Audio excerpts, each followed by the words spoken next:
It's insane to me that one of the first videos I've made on my channel was the Riggory of Season 12, and we are already at the Riggory of Season 17.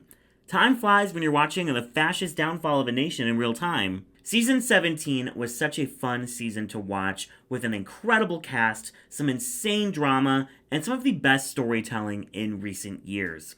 But this season was also rife with strange production choices, twists that nobody asked for, and a finale that has a lot of people scratching their heads. Today, we'll dive into it all as we break down every placement, every lip sync, and every gaggy moment on Drag Race Season 17. As always, we start off looking at the big picture. So, looking at this cast as a whole, I usually try and point out who could be production favorites coming in, usually based off of popularity online or storylines already set up coming in, but I really don't think there's anybody that stands out super hard as someone production would want to push this year. You have Sam Starr and Jewel Sparkles, who come from Trinity the Tuck's drag family, and they obviously really liked that as they highlighted it so much throughout the season. And both of them, I did think, get a little bit of favoritism here and there, so they would possibly be the main two suspects. But we also have Lana Jarrett and Corey King, who are huge names on social media, who are also related to major former Ru girls Lux Noir London and Plain Jane. But like I said, there were no huge stars coming in that I fully expected to get special treatment from Ru and the judges like there have been on past seasons. Now, I want to talk about the twists on this season. Rate a Queen and the Badonkadunk Tank. I talked a lot about both of these in my last video, but just to go over them again, I think Rate a Queen was done perfectly this year. We really got the best of both worlds, sort of a split premiere where the queens got their chance to shine and didn't get swallowed up having to be in a group of 14, but they all still got to walk in together and interact as a group. The way one group would rate the other and vice versa was so smart and gave everyone something to do in both premieres. And the way that they had the bottom queen in both groups make up the bottom two and lip sync in the second premiere, I thought worked amazing. And did add some stakes to these premieres. I would be totally fine seeing this format come back again next year. I really think it was genius. Kudos to production.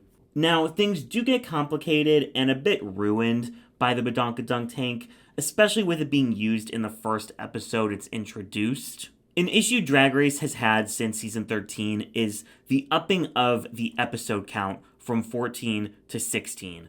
This is something the network orders, and per contract, Drag Race has to fill. And I really think 14 is a perfect number of episodes for a season, and we saw in season 13, when they first upped this to 16 episodes, they struggled to come up with ways to fill out those extra episodes. Pork chop lounges, multiple double saves, the chocolate twist, a 16-queen cast, and the Badonkadunk Tank are all ways to try and pad out these episodes, and I don't think any of them particularly worked. I think in season 16, they did find the sweet spot. I mean, a queen went home every episode, but in the split premiere and in one top 2 episode. And it felt like the season was always progressing, and the choice to have a top 3, I think also worked out great. I really think non-elimination premieres, one double Shantae, and a top 3 is the way to go. Because while I didn't ultimately mind the Badonkadunk Tank as much as I did some of those past twists, Hormona getting to stay after having a bad challenge and a bad lip sync was annoying. And while I think Ariete getting to stay was great for the season, as she had a lot of iconic moments after that save with the Badonkadunk Tank, by episode 6, only 2 queens had gone home, which I think is a little excessive, and if this cast was less stellar, it would have felt much more annoying. But I ended up loving Hormona and Ariete on the season, so it definitely could have gone a lot worse. But we will talk more about the Badonkadunk Tank. That's one of those words where I'm saying it correctly, but it sounds like I'm saying it completely wrong. We'll talk more about that later, but I wanted to go over the reason for its existence before we dive into the season. But now let's break down these episodes, starting with the double premiere. Can I talk about how much I enjoyed the Squirrel Games cold open? The fact that they got so many performers to come and get pied in the face is iconic, or pied in the ass if you're Sonique. This was so stupid and silly and everything I love about this show. They could not have had a better start than this. The cast then find out that Rita Queen is back and they will have to split themselves into both premieres. And I also loved this. I mean, putting things into their hands. I feel like ever since that Bosco Camden fight during when they were picking the parts for the Rusical that season, they love making the queens pick parts or pick partners or anything like that, hoping that they will get a fight like that again. And I feel like we got like 7 scenes this season of them like picking parts or partners or whatever. And most of them were entertaining due to the entire cast trying to sabotage Susie Toot at any turn. And from there, Rita Queen takes over. So I won't be calling anything rigged or unfair in these episodes, since it is up to the full discretion of the cast what they wanted to do with their votes. But overall, these talent shows, they weren't the best. There were a lot of forgettable performances. Standouts were definitely Susie Toot and Jewel Sparkles, Lexi Love, Lucky Stars, and Anya Nerve, who all showed a lot of personality and I felt like introduced themselves and their drag very well. We got mostly the usual lip syncing to their own song dance numbers, and some were better than others. I liked Corey's, I liked Crystal's, but it seems like the queens who went outside of the box a bit didn't do the best. Lydia had a fun puppet number that started really strong and then kind of fizzled out. Acacia's country song, Hormona's stand-up, Ariette's dance. So that doesn't fare well for the girls stepping out of the box and doing something other than a song in future talent shows. The queens chose Susie Toot and Jewel Sparkles to be the top 2 in the first premiere, which I kind of agree with. I might have switched Jules out for Lucky, but I still think Jules did a good job, so I got why she was up there. And they lip sync to the beloved instant classic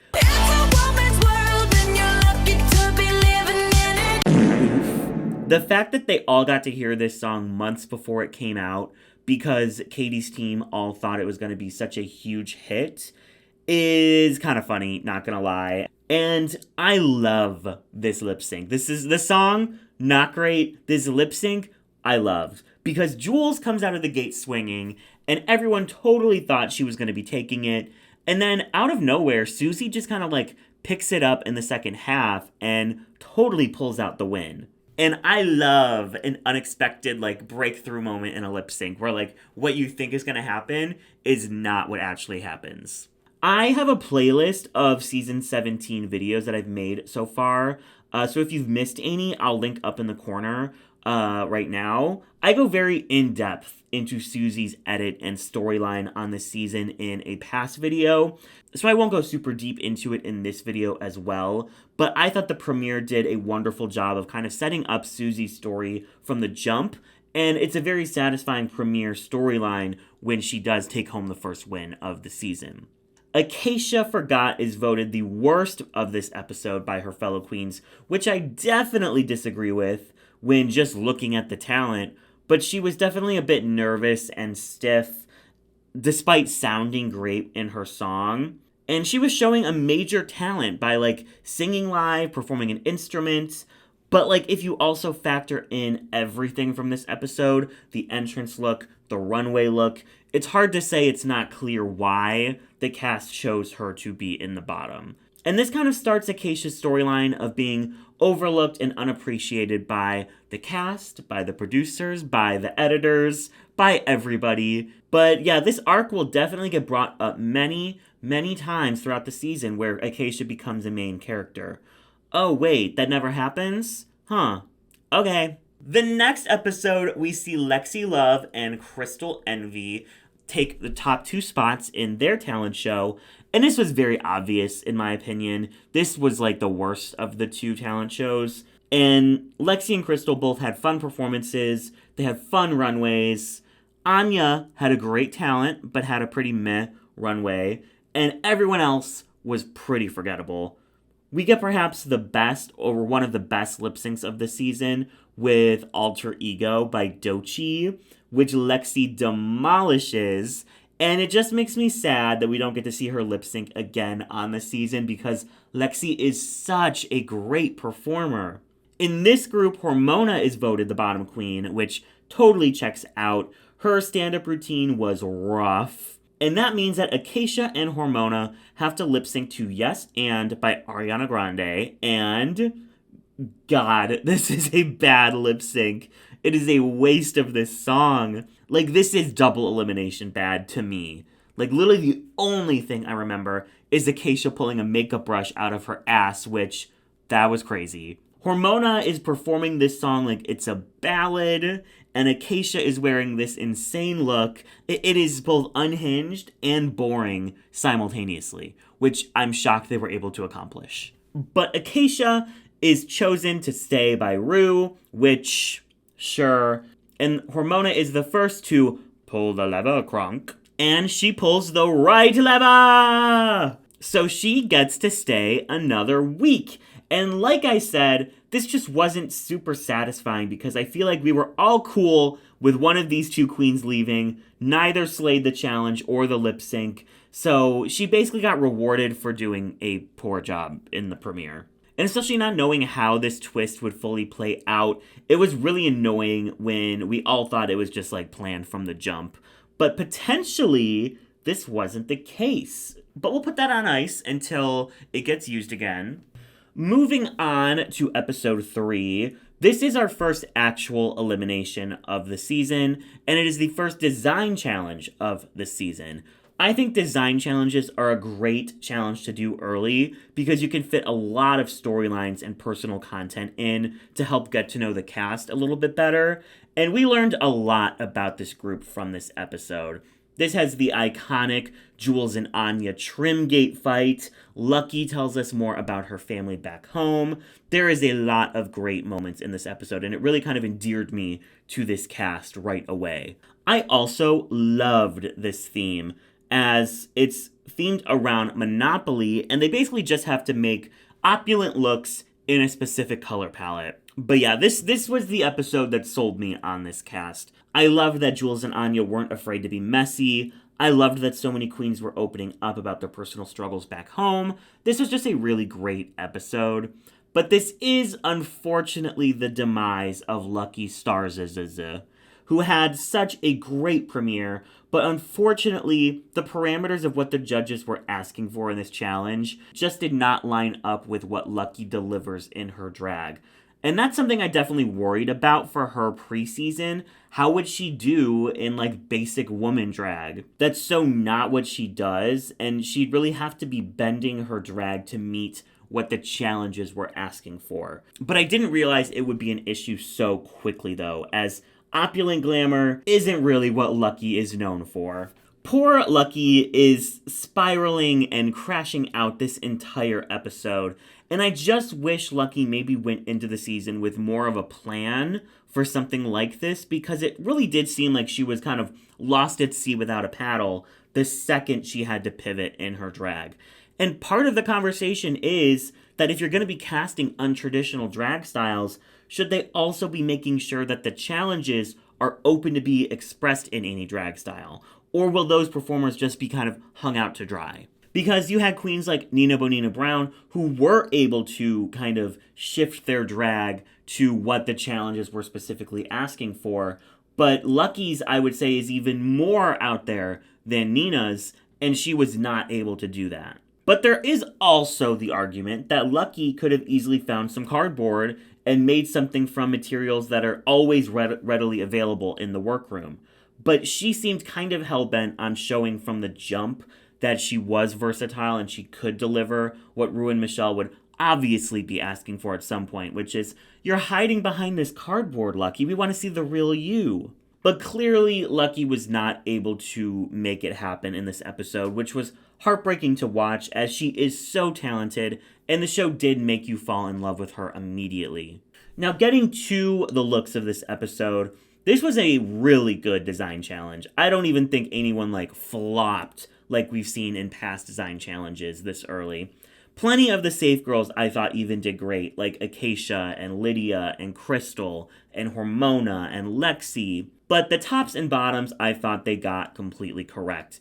Arietti, Anya, and Sam all slayed. You could say that Anya's kind of performance on the runway and her embellishments are the reason she's in the top, and I would say, yeah, and what about it? But they do give the win to Sam Starr, and I don't know. Michelle says that Arietti has her favorite look on the runway, and I have to agree with her. Sam's look is perfection from waist up, but the placement of the drop skirt just feels a little bit off.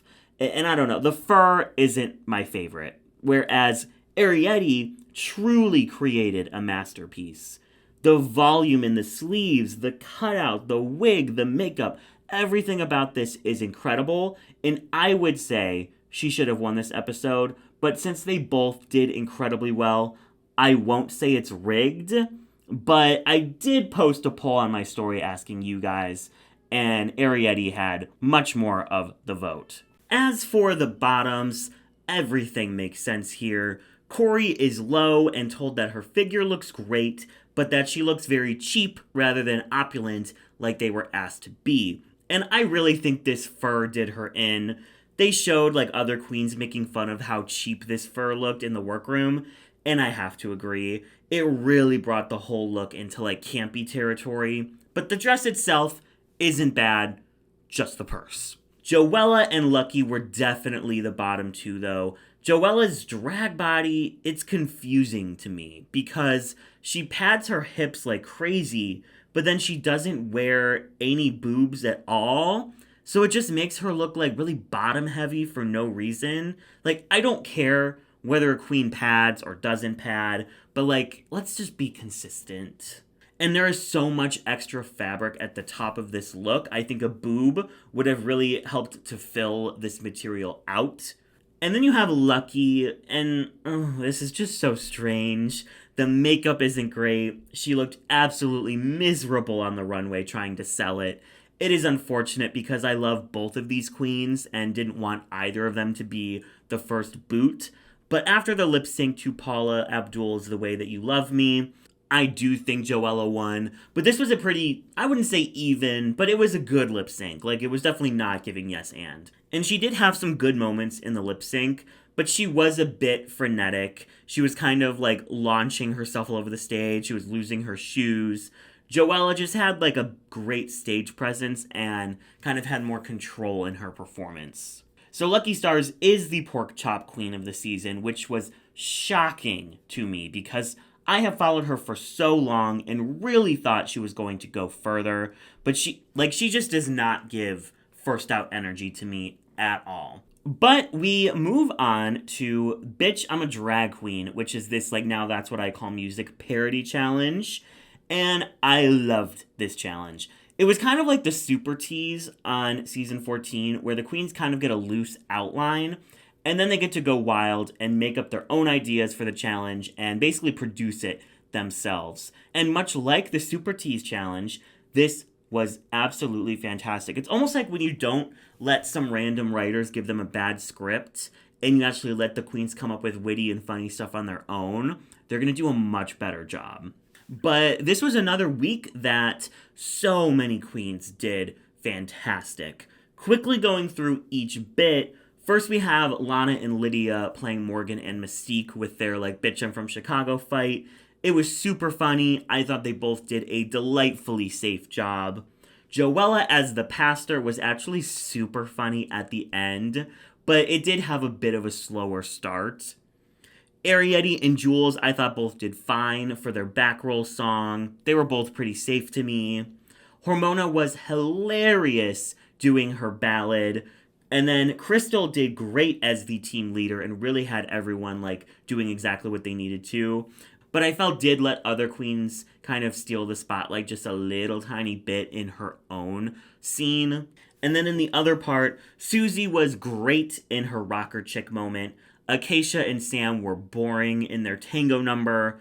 Anya absolutely demolished the Laganja bit and sounded incredible. Lexi was campy and super fun in her pageant ballad, and Corey was trying far too hard. But this is a huge episode for Crystal Envy, who we see as a bit of a control freak, but in a good way, because she takes her team by the horns and leads them wonderfully, getting everything done correctly. We see this as ultimately her downfall later in the season, though, when she's called out for not being able to let go when asked to. But for now, in this episode, it sets her up as a potential winner before Anya swoops in and just blows everyone out of the water. And Crystal is definitely pressed when she doesn't win, just like she was pressed that she was safe over Anya the week prior. And if Crystal had stayed longer, I definitely could have seen this become a bit of a rivalry. But unfortunately, that didn't really have any time to develop as Crystal goes home fourth. As for placements this episode, Anya, Susie, and Crystal were in the top, which makes total sense to me. You could maybe argue for Lexi or Hormona to be there, as they also killed this challenge and the runway. But the three they chose felt correct to me. And Anya winning was just like such a no-brainer. She was such a standout, showing off her incredible vocals, giving tons of personality, and just being her charming, hilarious self. As for the bottoms, Ariete was put in the low position, and I did not agree with this one. They kept saying that Ariete was overshined by Jules really hard in the challenge, and I just didn't see it. Like, was Jules the better of the two? Absolutely. But was Ariete completely outshined? I don't think so. I think she was fine. And her runway was beautiful, but definitely did not fit the quilted category. So was Ariete closer to the bottom? Maybe, but I really think they just wanted to critique her makeup. Because this is when Michelle calls her out for looking like cats and basically says, hey, I never want you to change who you are, but please change your entire drag persona. Thanks. This was odd to me, as the week prior, Michelle gives Ariete props for changing her makeup and showing versatility. And then this week, when she does her standard drag face again, Michelle tells her that she's pigeonholing herself and not showing versatility. It's a dumb critique, it's a mean critique, and I think it was completely unnecessary. Her makeup is giving Avatar, Michelle, not Cats. And if you didn't like it, why would you even cast her in the first place? But the bottom two ends up being Joella and Corey. Joella mostly for her runway, which if there was a golden boot on the season, it would have been this. And Corey for her entire package that week. I was so sad when Corey was flopping this early part of the season. I was a huge fan of her for so long, and she is so funny online. So this challenge seemed perfect for her, but I do think that she came off a bit try-hard and overdid it. And the runway was fine, but had some odd choices that kind of brought it down. So it made sense to me why this was the bottom two. They lip-sync to Buttons, which, great choice. And Corey just bodies this entire lip-sync, sending Joella home. But let it be known, I will never forget the Ella. What a fun character that didn't last very long, but added so much while she was there. Up next, we have RDR Live, a challenge I both love and hate depending on the sketch. I really think this should be a staple of the show. I just also think they need some better comedy writers to, bring it to its full potential. Sometimes they can strike gold with the RuPaul babysitter sketch, but then 2 minutes earlier was the Cave Woman sketch, which was horrible. I love SNL, and I think that the sketch comedy of it translates so well to Drag Race, so it's I just want better for this challenge. Again, we can go sketch by sketch and go over how everyone did. The first sketch is the Cave Woman one, and the writing is just not good. Anya is great as the mayor, and Lana is whatever with this whatever role. But Corey and Ariete were real bad. Ariete was cringe. It was hard to watch. She was overacting so much. And Corey, I don't know, it was just kind of stiff, and it just kind of sounded like she was reading from a teleprompter or something. Then we have Anya's hosting monologue, which of course she slayed. And it's shocking to me that no one else wanted this role because it really does just let you shine completely on your own. I get that Mirage went home last season doing this role, but still, it seems like a no-brainer that you should go for this if you want to win this challenge. And that's something really great about Anya, is she always went for the smartest roles and then never had to fight anybody else for them. She was really able to see what would work for her and what would be a standout moment, and that probably comes from her background in theater. The monologue, Harlem Dorothy in the Rusical, her role in Ross Matthews and the Ducks as Big Fupa, and even choosing to stick with Eddie Murphy for the Snatch Game when Rue tried pointing her in a different direction. She just knows her strengths and is always great at picking roles that she can excel in. Then we have the lesbian podcast sketch, which had some funny parts, but I thought just went on for way too long, recycling the same joke. Jules was fun with her Aussie accent, Hormona was hilarious, and Sam was fine, but she was playing the straight man, and that is a role that Sam Starr has never played in her entire life, so it was just a bit harder for her to stand out next to the other two. Then is Weekend Update with Lexi and Crystal, and they are both absolutely fine, but they have terrible material to work with, which really is not their fault. But then Susie kind of comes in as RuPaul's old babysitter and annihilates. She played this role perfectly, and it was definitely a slam dunk moment for Susie Toot. And then lastly, we finish with Lydia and Acacia in this, Golden Girls Go to the Doctor sketch. And Acacia she's kind of overacting for sure, but I still think she's really funny. And then Lydia is awful. She's literally saying every line like she has a gun to her head, which I found so strange because Lydia is such a weirdo and so much fun. And I thought that she would fully be able to just let go and have fun in these acting challenges, but they ended up being her downfall basically all season. So when Anya, Susie, and Hormona are called as the tops of the week, that made total sense to me. I was a bit surprised Acacia wasn't chosen to be in the top at first, but I truly think that she and Hormona were completely equal this week. Solid performances, safe but good runways, and I honestly think they could have put both of them in the top and have gotten rid of the low placement altogether, but I think either being high was fine for me.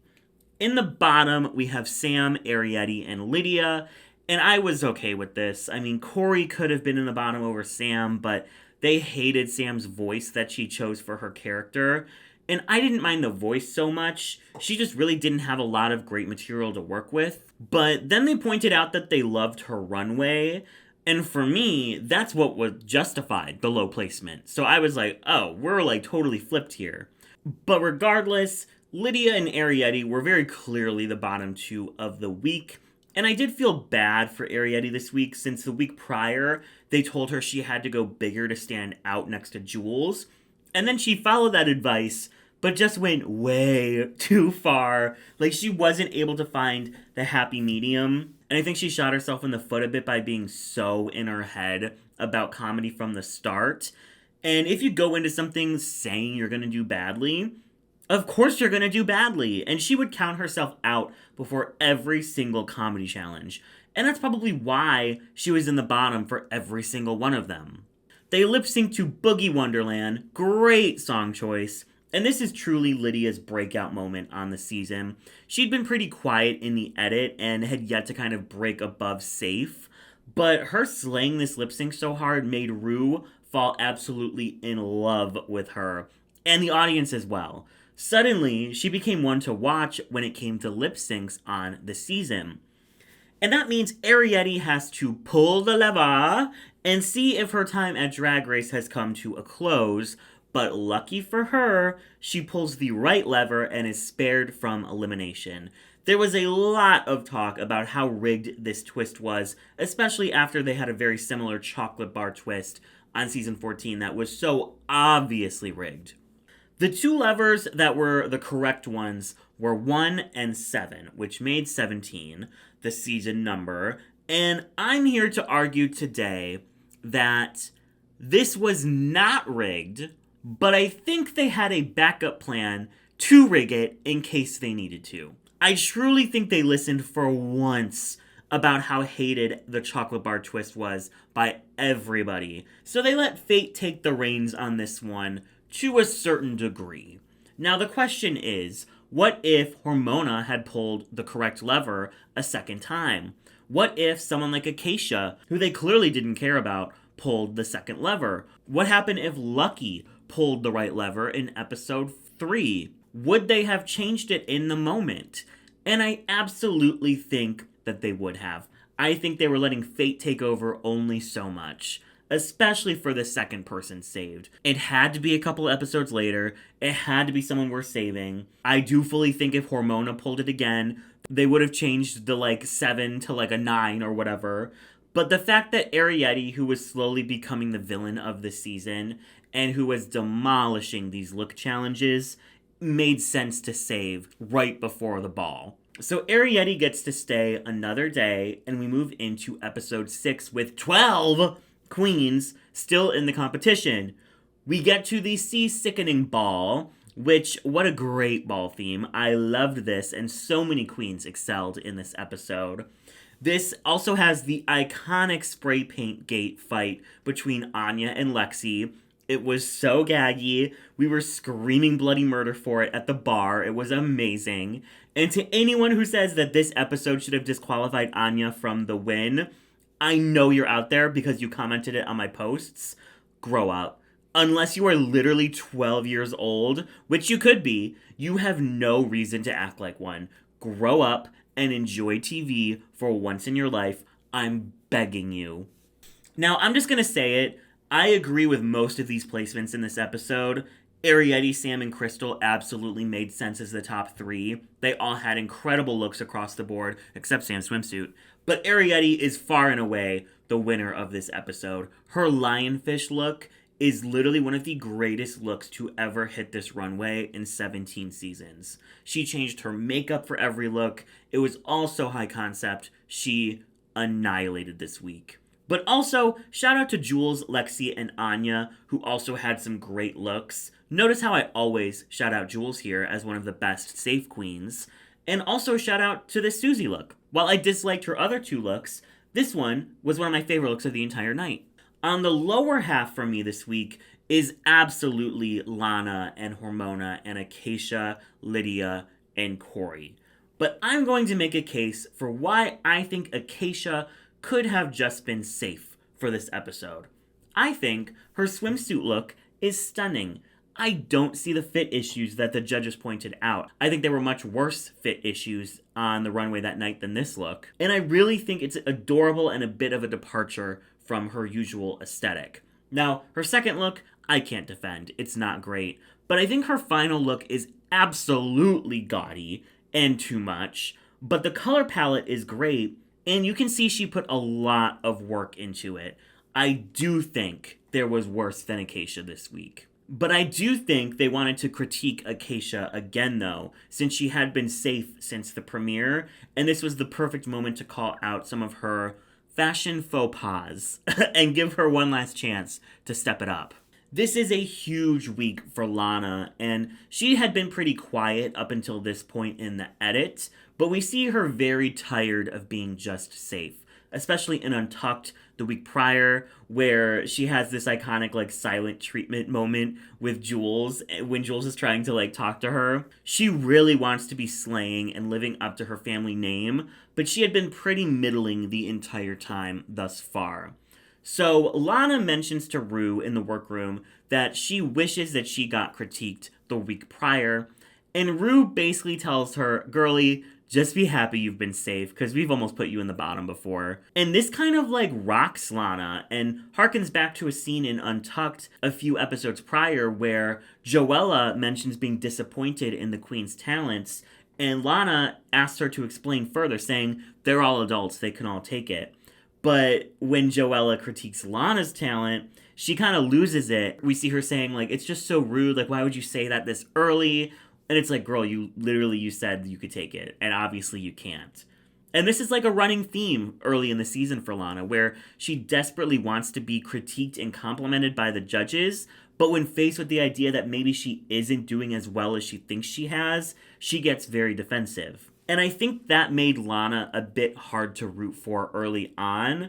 I think her bottoming in the ball and the snatch game back to back kind of did humble her a bit, and we see her demeanor change for the second half of the season, becoming much more likable, and I think letting go of some of the extremely high expectations she had put on herself. She sends home Hormona this episode, which initially really upset people since I think Hormona was much more of a favorite at this point and had been doing better overall in the competition since she bottomed in the premiere, whereas Lana had yet to have a standout moment and was not expected to do well in Snatch Game the next episode, whereas Hormona was someone people really were excited to see in the Snatch Game. So the narrative was kind of like Lana stole that moment from Hormona, and now we were going to have to sit through Lana's shitty Snatch Game. But I'm glad that Lana made it to the end of the season, because I really think people would have held her sending Hormona home over her head more if she had just gone home the next week. But now we are at Snatch Game, and I feel like this was a big turning point in the season.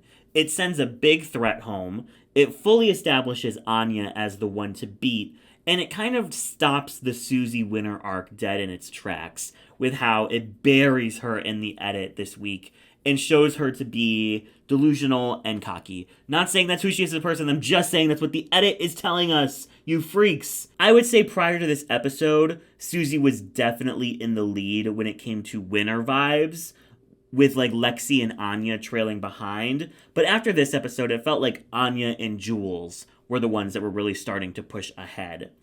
Going into this season, Lexi Love was a huge fan favorite from just the promo alone. She had such an amazing personality and story, and we saw her really show that off in the first few episodes of the season. I think most people were pegging her as a potential winner after her premiere, but quickly, I think we saw that her storyline would be more about her working through her traumas rather than her slaying the competition. Almost every week, Lexi would tell us more about her struggles and hard times that she had gone through, and this led to some people saying she's an attention seeker looking for sympathy, and those people surely have never had to go through anything difficult in their lives, because I thought Lexi sharing so much of herself with the audience and kind of bearing her soul to us was so admirable and helpful to those in similar situations as she was. But this Snatch Game happened far too soon in the season. 11 queens is just too damn many to be able to show off how they all did, and that is exactly what happened. They had to show Susie like flopping and Lexi failing so bad that it turned around and became funny again, and then Jules and Anya slaying, and then the train wrecks that were Ariete, Crystal, and Lana. That meant everybody else basically got one or two moments to shine, but it's hard to judge them all when we barely saw what else they brought. Corey, Lydia, and Acacia were all done so dirty in this edit. For Acacia, it was probably a blessing, but I really wish we could have seen more of Lydia and Corey because what they did show I thought was really funny. The real controversial moment of this episode is when Lexi is praised on the runway for flopping and basically told that she was so bad and gave up so fast that it then became funny.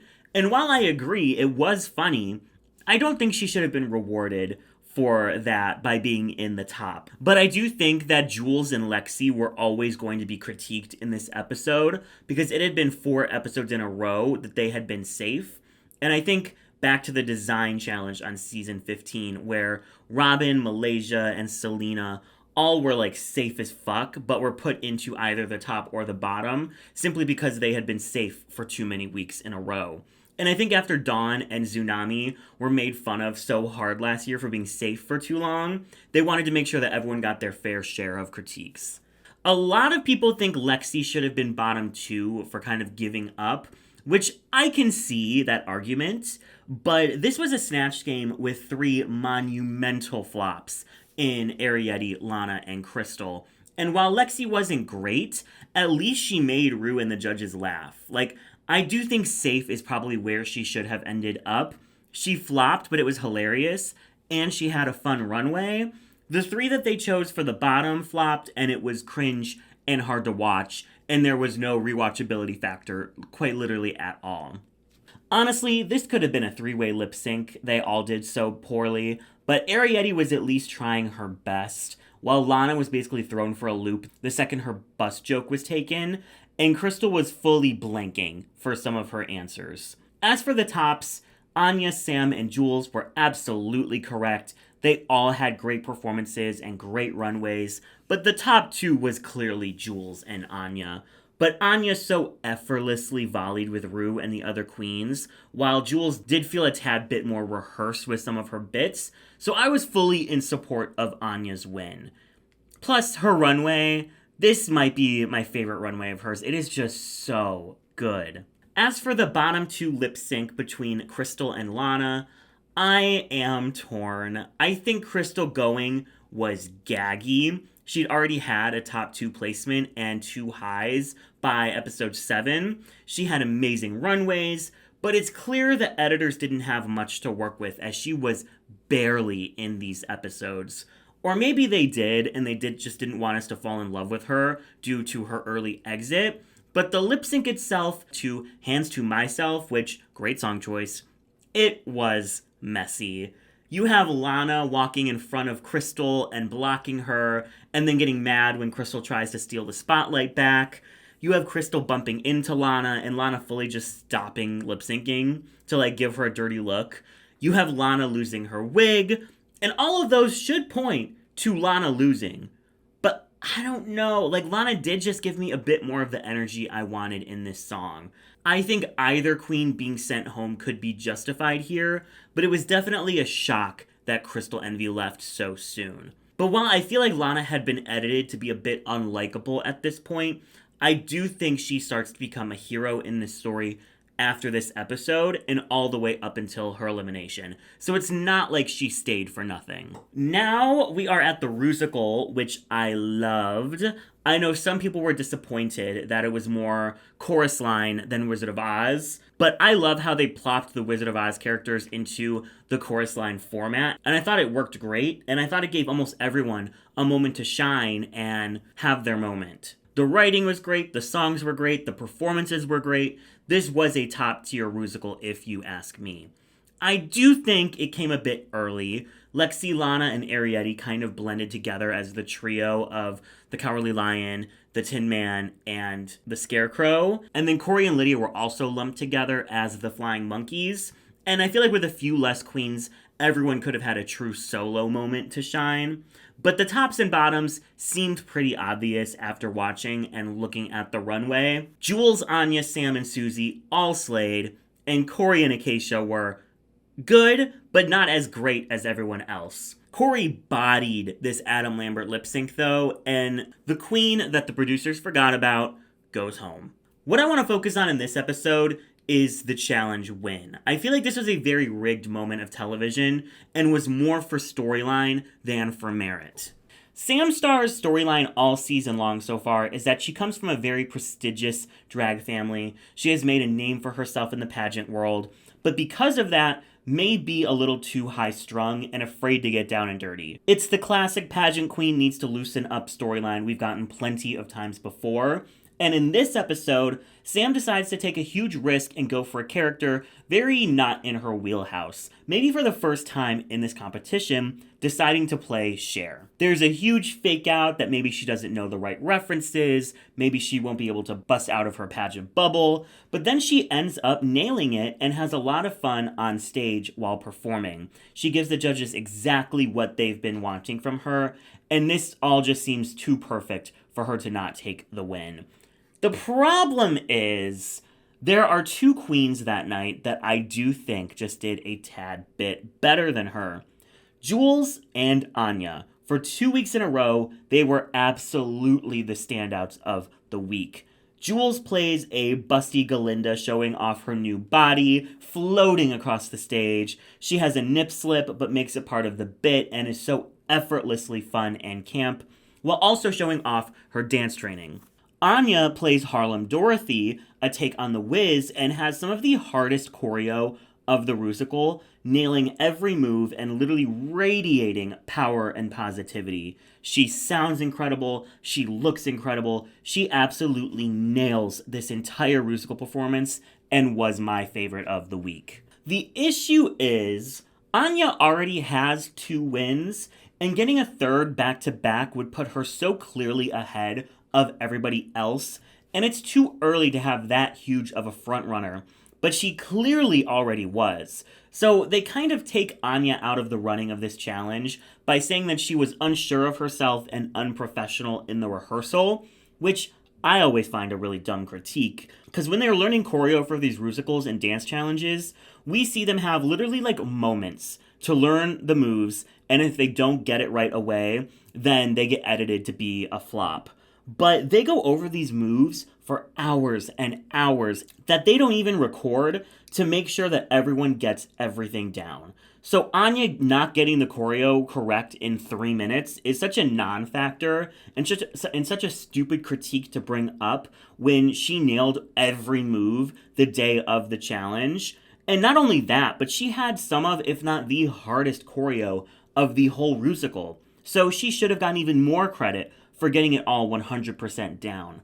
Plus, in the past, we've seen that queens who like flopped in the rehearsal but shine on the main stage, like when it comes time to perform, are like praised for that. They're like, oh my gosh, I thought you were gonna flop because of the rehearsal, but you really surprised us. Congratulations, get the win. So like, which is it? You know what I mean? And the answer is whatever fits the narrative that they want to have for that episode. And the narrative this week was Anya cannot get her 3rd win this quickly. So Sam wins, and now they can run with the story that 3 queens all have 2 wins, and who knows who the real frontrunner is, even though everyone watching with eyes knows it's Anya. And that leads us to the Betsy Johnson Design Challenge, which was so fun and so special. It was so nice having Betsy there, and she's such a wonderful judge. And this is where we see the culmination of the Corey and Lydia storyline, which had been brewing and growing throughout the season, with them both stating that they both feel genuine feelings for each other and are hoping to see what happens after the show, which, as we know, they have been dating officially ever since, which is just very nice, it's very sweet, it's very wholesome. So of course, this means it's time to send one of them home. The first half of this season, it was so sad at points because I literally loved Corey and Lydia so much, but like neither was getting a shining moment in any challenge or even placing above safe. And it wasn't looking good for either of them. So when they both came out this week in pretty bad looks, I knew it was time for the couples lip sync. And how iconic was that? Kiss Me Deadly by Lita Ford is such a good song that I never would have expected to be on Drag Race, but I was so living. They both killed it. The makeout session at the end, being their first kiss, is just like, cinema. This was just 10 out of 10 television, and it didn't even need any production interference to make it happen. As for the tops this week, Ariete did great, but this is a clear top 2 of Jules and Lexi. Lexi, taking inspiration from iconic fashion moments and bringing it to the runway, had been working out great for her so far, but this pull from Julia Fox was incredible. And Jules made the best out of some pretty whack-looking materials, making something so chic and so fun and so definitely Betsy Johnson. There was a lot of talk after the episode about who should have won this week, and I think either makes total sense and is totally justified. They both did amazing in completely different ways, and I think spoke to what they wanted to see in this challenge. They really were giving Betsy Johnson. But I'm kind of zipping through some of these middle episodes since there's not really a bunch of Riggory to discuss. Next, we have The Roast, which is probably the best episode of the season. Ariete stealing jokes from Jules was insane. Absolutely unhinged villainy, and I loved it. Lexi fighting with Jules, getting to see the villains back. There was a great lip sync. It has everything a good Drag Race episode needs. Good drag, good drama, and fun performances. And what a great episode to see Lydia and Lana, 2 queens who had yet to place above safe in 9 episodes, being the top 2 of episode 10. They both absolutely killed this roast, and Lydia's set is in like a top 5 moments of this season for me. Her oscillating fan joke, her jizz in her stomach joke, her a mandatory meeting joke. It's just so funny, and one of the best roast sets ever, in my opinion. And it was so Lydia. It was just nice to see her finally put the pieces together of how to make her humor fit what the judges and what the challenges were asking for. And then getting to see Jules and Arietti rightfully end up in the bottom together after everything they went through together all season was like the second dramatic but completely fair and justified lip sync in a row. And watching Jules send her friend home who had just sabotaged her was such like instant karma. It was an amazing episode. And I think despite Jules being in the bottom, it only strengthened her winning chances moving forward. Up next is the acting challenge, Ross Matthews versus the Ducks. And again, this was just like a bizarre script pulling from like the weirdest references. I think there were definitely some funny parts. Anya and Lana's scene and Susie and Lexi like yelling at each other in ASMR were fantastic. But everything else was kind of meh. And Ross was hard to sit through. This episode is really where we start to see the resolution of the Lexi and Susie rivalry as they are partnered together in this episode. And when I say rivalry, I just mean Lexi obsessing and beefing with Susie and Susie like sitting still looking pretty. But learning that Lexi actually envies Susie a bit because she sees Susie as what she could have been if she didn't fall into drugs was actually so introspective to both of these queens and their upbringings, and then watching them work together this challenge and Lexi kind of start to overcome her demons in real time was really cool. And basically the rest of the season is just like Lexi healing more and more every week. She really is one of the best parts of this season to me, and I'm so thankful to her for sharing so much of her soul with us. It was truly lovely to watch. Unfortunately, this is Lydia's swan song, and it's not a great episode for her coming off of her win, which sucks, because I had so wished that she would have like kept picking up steam and just killed the end of this season. But yet again, we see acting is her Achilles heel. She picks one of the craziest characters in the skit, being like a butt doctor, and plays her just like she did the Sophia role in RDR Live. Like, there was no difference in the way she portrayed either of these characters.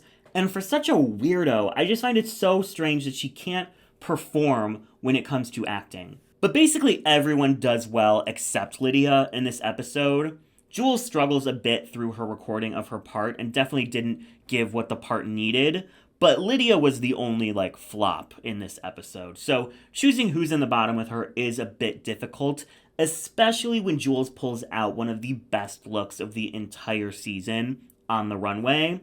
But I still think Jules was the second worst in the challenge by a mile and should have taken up that bottom spot. But instead, they throw Lana Jarret to the wolves.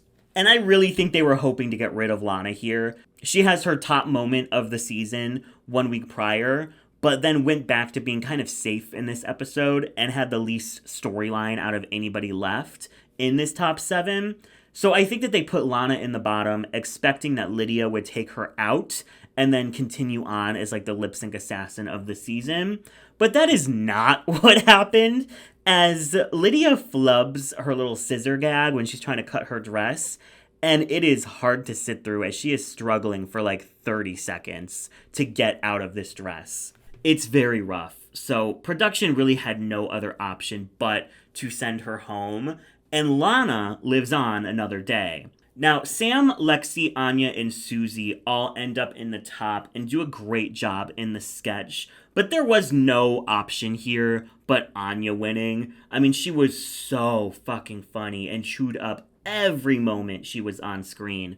Big Fupa is a legend, she is an icon, and she is the moment. And now that multiple queens all have 2 wins each, Anya can now pull ahead and get her third. And it's like, all right, fine, whatever. But this truly was the moment I was like, Anya can win this whole thing. Like, I didn't want to get my hopes up and be disappointed if she, went home early, or if she, lost out at the end, or if she, didn't even make the top 2 in the finale. Especially since I had no spoilers. Like, I just was really not wanting to get my hopes up. But once she got those third and fourth wins, I was like fully hoping and expecting an Anya win.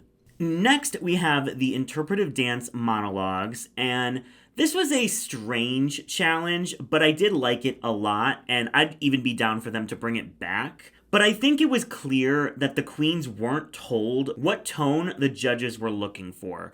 Some went more emotional, some went full camp and silly, and it's clear the judges were looking for the camp and the silly because they lived for Lexi and Anya, and as they should. But I feel like everyone would have gone more in that direction if it was just more clear that that's what the judges wanted. The permutations of queens in this episode was definitely unexpected, and I think added to the dynamics of this episode. I think we were all expecting like Lexi and Sam and Anya and Susie to team up, but instead we got some pairings that we hadn't really seen before, which made everything else more interesting.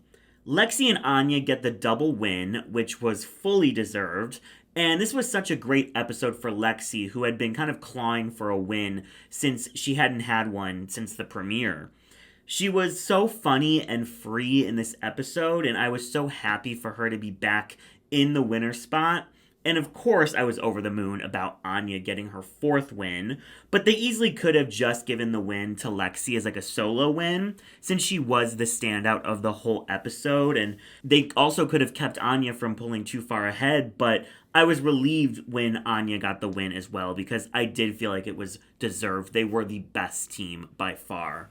Susie and Jules were fine. They were fine, and they ended up safe, which felt correct. Susie just tried to take too much control of this challenge, which was supposed to be more free flow and interpretive, as in, interpretive dance. And the scene of her trying to choreograph Jules' interpretive dance is so funny to me because she's completely missing the point of the challenge. And the judges pointed that out to her, that she played it too straight while Jules had so much more fun and gave so much more of what they were looking for.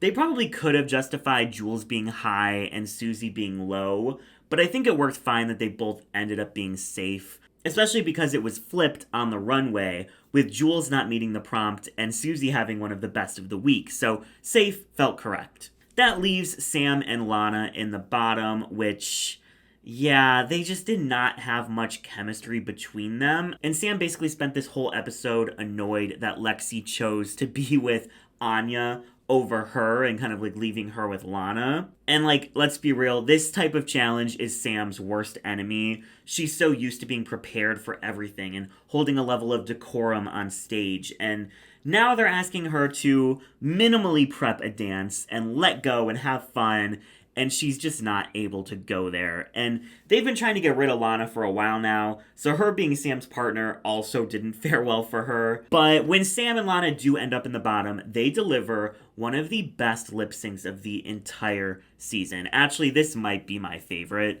And it's not even a song I like. Like, I was not a Radical Optimist fan, unfortunately. So when Illusion came on, I kind of rolled my eyes, but they turned me around real quick. This was a pretty even lip sync, too. I could see why both could win or both could lose.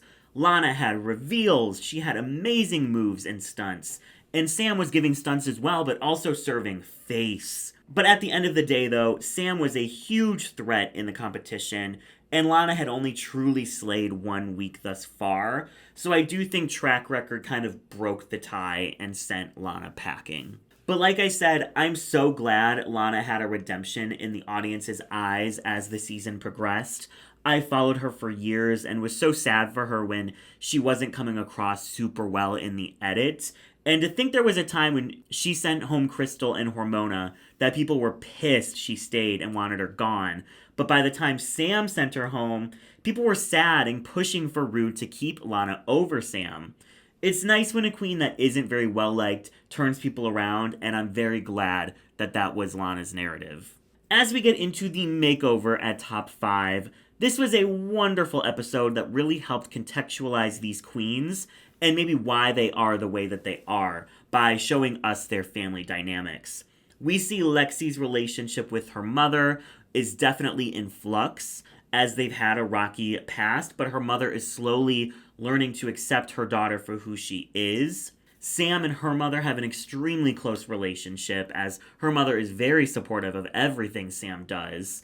And Anya and her dad weren't always close or even in contact, but now he is her number one cheerleader. And then we have Jules' father, who is also extremely supportive and pushed Jules to start drag in Florida and is just an icon. And then we have Susie and her mother, who definitely have some distance between them compared to some of the other groups. And I think it helps to really understand maybe where Susie's coming from and why she feels like a bit of an outsider everywhere she goes. It's clear that she may have a bit of a more awkward relationship with her mother, and she tells us that she craves for the closeness that the rest of the cast has with their parents. The stories told in this episode were fantastic, and it was so touching to see so many supportive parents. We need moments like this on our televisions now more than ever, with everything happening in our current administration in this country, and Drag Race absolutely did this episode correct. Now, when it comes to the looks, Sam and her mother looked so beautiful and had amazing looks that were so quintessential Sam. Lexi and her mother also looked amazing, and major props to her mother for wearing that on national television. She looked amazing, and Lexi did a great job making her mother look and feel so beautiful. Susie looked good, but I feel like she really made her mother look a bit crazy. The makeup on her mom was way worse than Susie's makeup, and the choice to put her mother in the skirt when she needed to wear flats was strange. Like, absolutely fine that her mother can't wear heels, but then why not put her mom in the pantsuit? Like, she might need to hem the legs or something, but like, the proportions would have looked so much better. And then Susie could wear heels in the skirt. But yeah, putting her mom in the skirt and flats and she gets to wear the pants, I just don't think it worked. This was not the best makeover, and I think the critique that this is the most high fashion thing on the runway was a bit crazy. Jules and Anya both struggled when it came to the looks. I thought they both did amazing when it came to hair and makeup, but Jules' fur coats just looked very cheap, which was shocking since everything Jules wears is so high fashion and luxurious. Plus, her dad wanted a reveal, and he didn't get one, which was a little sad. And then Anya's looks are just strange. We'll say that. So when they ended up in the bottom two, that unfortunately felt correct. And this pained me, as they had been my top two of the season since Snatch Game. I love both of these queens so much, and potentially having to say goodbye to one of them was really upsetting to watch. But the real thing that made no sense to me in this episode were the critiques for Lexi Love and her mother. Michelle gave the annoying family resemblance bullshit critique, which was even dumber since they're literally family. Like, they were both wearing pink, they were both wearing red. The looks weren't completely identical, but they were definitely in the same collection. And I like that so much more than when someone just comes out in two identical looks. I think that's almost like lazier. I think it's smarter and more interesting when you can come out with two looks that have a lot of similarities, but they do have differences as well. And I just thought she did such a great job of making her mother into this drag queen, and I thought it was unfair and kind of mean to put her as low. But we get Anya and Jules lip syncing to One Thing, and listen, we all know Jules won this, but I absolutely understand why it was a double Shantae. I mean, Anya absolutely held her own. It's not like she got demolished, and she was the front runner by far at this point, so sending her home would have been absolutely a travesty. So, like, I wish this episode was a top two. I wish it was a top two of Lexi and Sam. And they weren't going to send anyone home anyway. That's definitely the vibe that we were getting. That, like, hey, all your parents came. We have room for a double save. So this is going to be the episode where no one goes. And at that point, I just wish it was a top two. Especially because the week prior had a wonderful lip sync between Lana and Sam that could have been a double save if they gave a shit about Lana. So this one being a double save when it was not as good as the lip sync the week prior, it just wasn't giving what I wanted it to give. The ending of this episode. But our top five stays intact, as we go into the very strange Vegas audition challenge. They literally have to do like 300 things in this episode, and there's no explanation on which ones count for, the most, which ones are like less important. They have to do a photo shoot, film a promo for them being on the Vegas show, do a sit-down interview with Latrice, come out in their opulent outerwear runways, and perform in Gift Shop, a very disappointing, no verse having dance number. And I'm still annoyed at how many comedy challenges were on this season and how few performance challenges were on this season. Looking at the episodes, there were 2.5 performance challenges if you're counting this Gift Shop quick little dance number they had to do in this episode, and then 4 look challenges.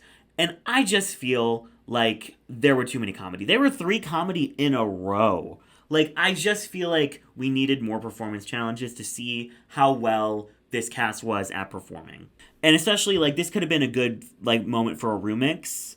And we were all so disappointed when there was no verses in this, like, Gift Shop number. It was just like, then why are we here? Then why are we doing this? But going through each section one by one, Jules and Anya were the standouts in the photo shoot for sure. Jules and Anya were the standouts in the promos. Lexi and Jules were the standouts in the Latrice interview. And then Lexi and Anya were the standouts in the Gift Shop performance.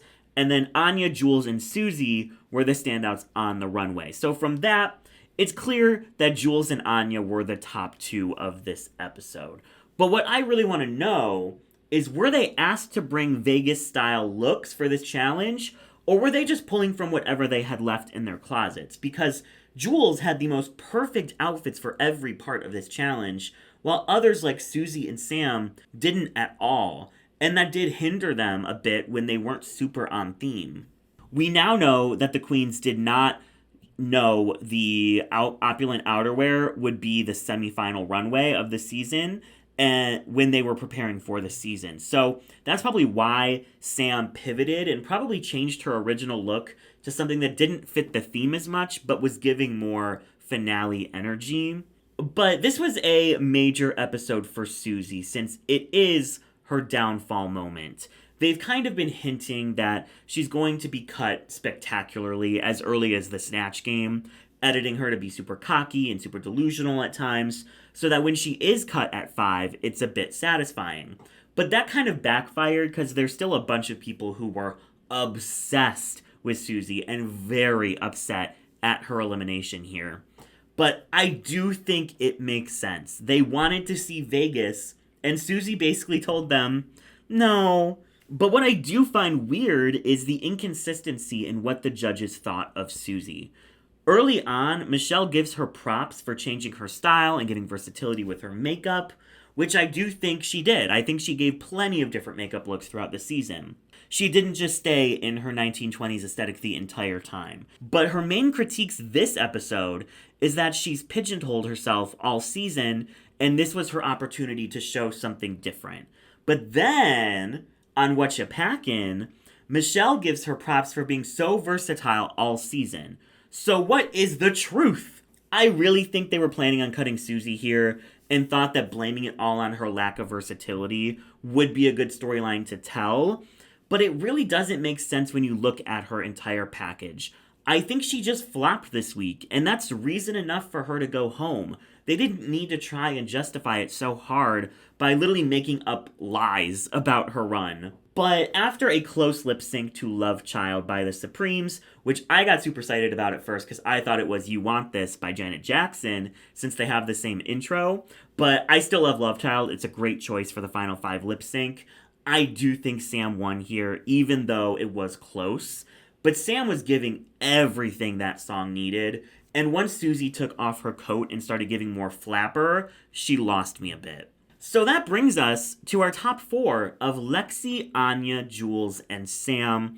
And what an amazing top 4 this is. I literally loved them all. I would have been at peace with any of them winning, even though I was obviously rooting super hard for Anya and Jules in particular. Sam gave us great drag and went on such a fun journey throughout the season, and Lexi bared her entire soul to us and gave us Also incredible television. But so moving on, there's the Lollapalooza is next, but there's not really that much Riggory going on, so I'm just gonna skip over it in this video, but we can look at each lip sync individually in the unrigging video. This script is just already super, super long. So going to the grand finale, it's interesting because nobody absolutely flopped, but no one absolutely demolished. Like, I thought they all did a great job on the runway and in their solo numbers. I literally love all the runways, and I think they're all very different, but show off their unique styles of drag as well.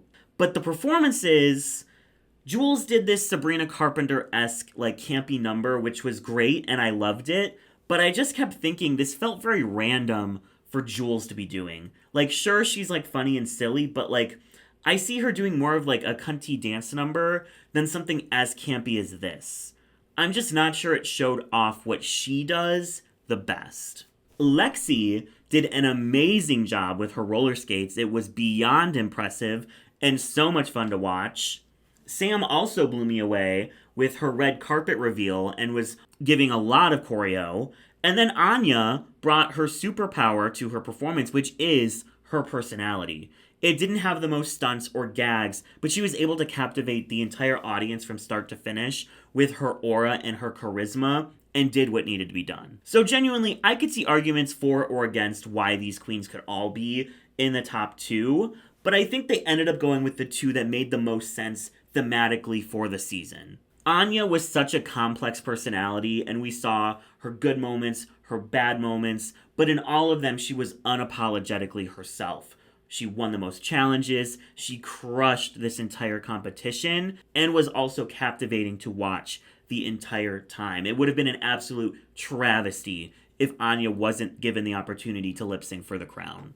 And then Jules was basically the main character of the season. Like, I really think this entire season is about Jules and Lexi's journeys to the finale. She's the narrator of the season. She becomes a very sympathetic character after her friendship with Arietti turned sour, and she's sabotaged by her and kind of made to be the villain by Arietti and Lexi. And then at the end of the season, she becomes the underdog with the least amount of wins, trying to claw her way to the finale, which she was able to do. So both Anya and Jules' stories are made complete by making the final two, whereas Sam and Lexi's stories already kind of felt complete.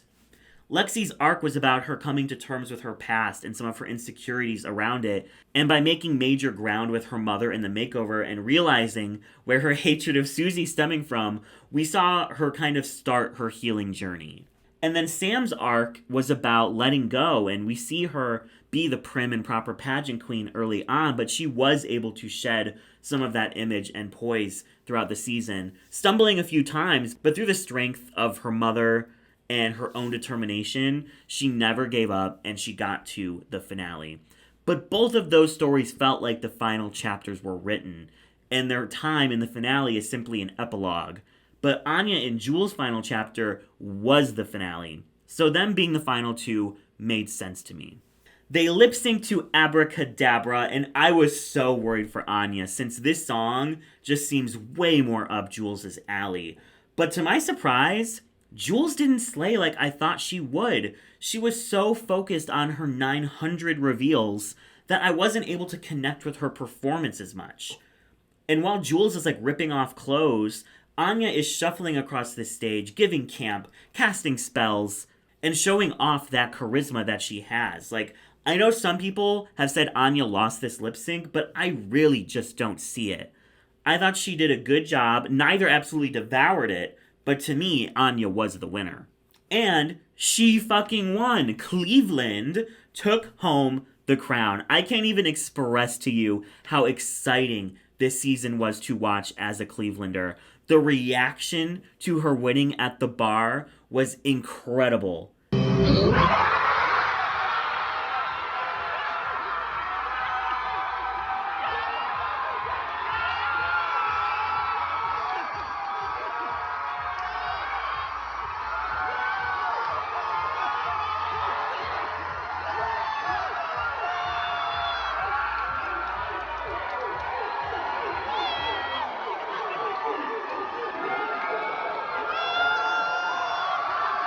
And every week watching with people who were rooting for her was the best. This season will truly always hold a special place in my heart because of the memories, like watching it every week at the bar with my friends, cheering on our Cleveland icon. Anya is an incredible winner, and she made our city so proud. And it's still crazy to say out loud that a queen from Cleveland won RuPaul's Drag Race. But it feels so correct. So this was the Riggory of season 17. This was not a super rigged season like we've seen in the past. It had its moments, but for the most part, I understood why every decision was made. I know this season didn't finish as strong as it started, but this is still a top tier season for me and had so many gaggy moments, an incredible cast, a correct winner, and I could see many of them coming back for All Stars. Hell, one of them already did. And as we enter All-Star season, it'll be interesting to see how the season plays out. This cast is gaggy. Poor Georges and Ginger are already getting hate for coming back for their third and fourth times. But I think it's a great group of queens. And let's see if they can redeem the last few seasons of All-Stars. But that is it for this video. The unrigging is coming very soon. Make sure you're following me on all social medias, especially as All Stars 10 starts ramping up. We will be doing polls on my Instagram story, just like we did on season 17, and there's going to be a lot going on. So thank you all so much for watching, and I will catch you all in the next one.